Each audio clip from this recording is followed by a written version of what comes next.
Det var en udsendelse om Henri Dunant, skaberen af Røde Kors. Og nu kommer klokken og Pressens Radioavis. 22, 00 og 0. Her er Pressens Radioavis. Håbet om forståelse mellem stormagterne synes foreløbig opgivet. Nyt atomvåben, der kan lamme livet i enhver storby.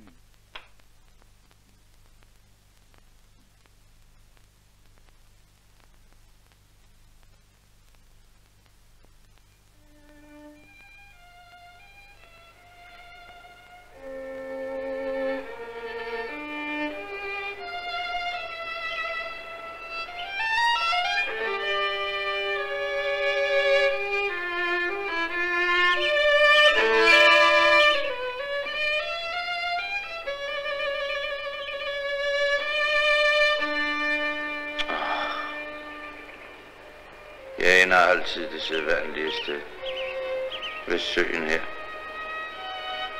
og får altid den samme mærkelige trang til at gå derud. Ganske langsomt, til søen lukker sig over mig.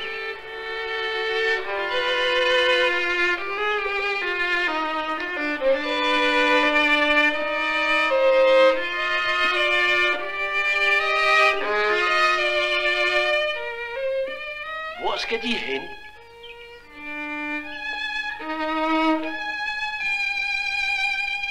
Hvem er de?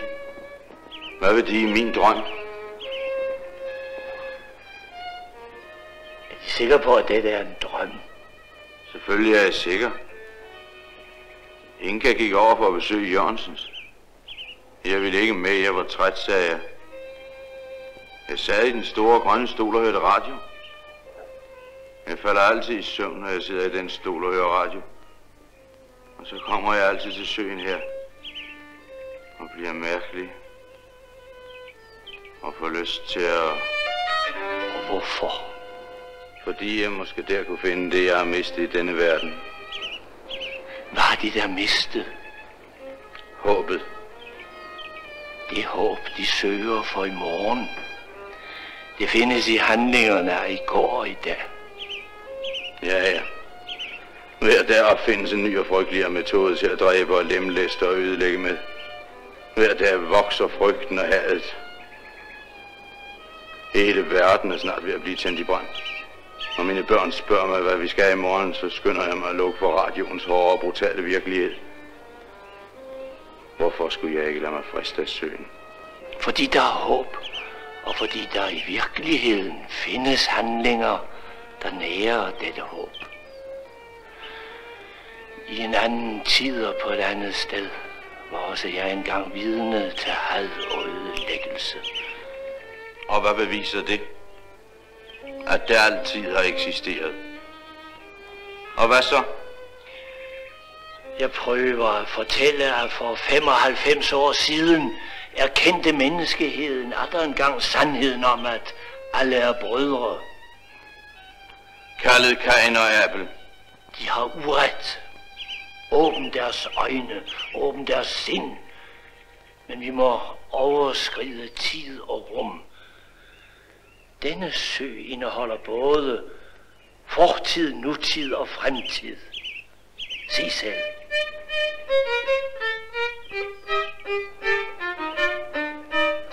Hvem er de stakler?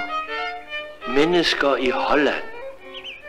Deres huse og hjem og alting blev byttet for en flodbølge. Og hvad så?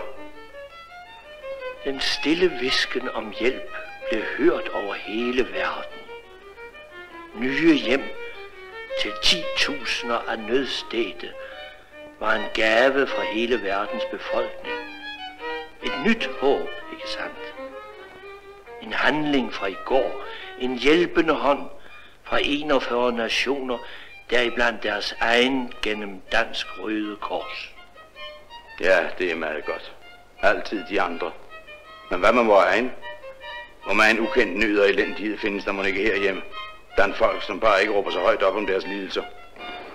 Røde Kors kender ikke forskel på dine og mine og de andres problemer. For os er alle mennesker i hele verden mennesker. Hjælpen gives, hvor hjælp er nødvendig. Heldigvis har Danmark i mange år ikke været ud for nogen større katastrofe. Men meget værdifuld hjælp kan gives i det stille, i det daglige.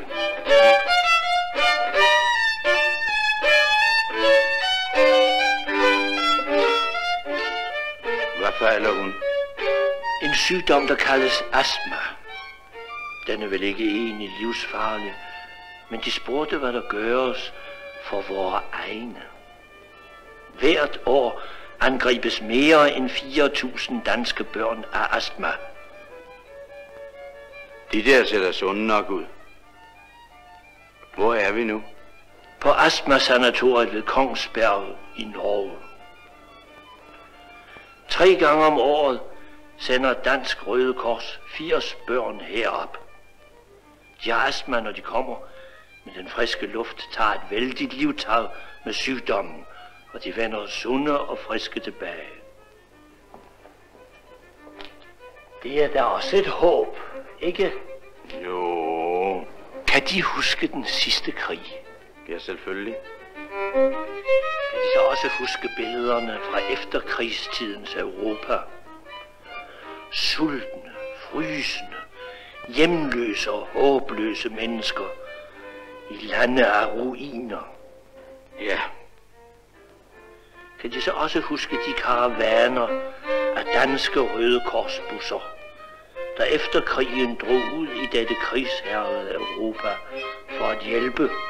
Ja, jeg var da selv med til at hjælpe. Inga og jeg gav alt det mad, vi havde hamstret.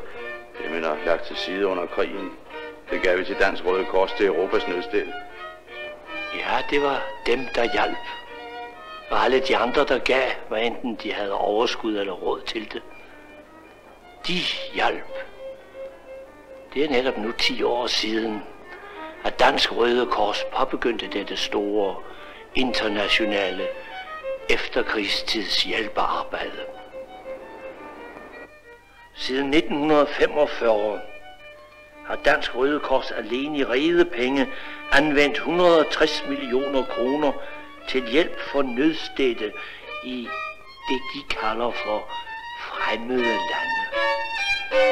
Der er stadig fangelejre i verden. På den 18. internationale Røde Kors konference hørte jeg.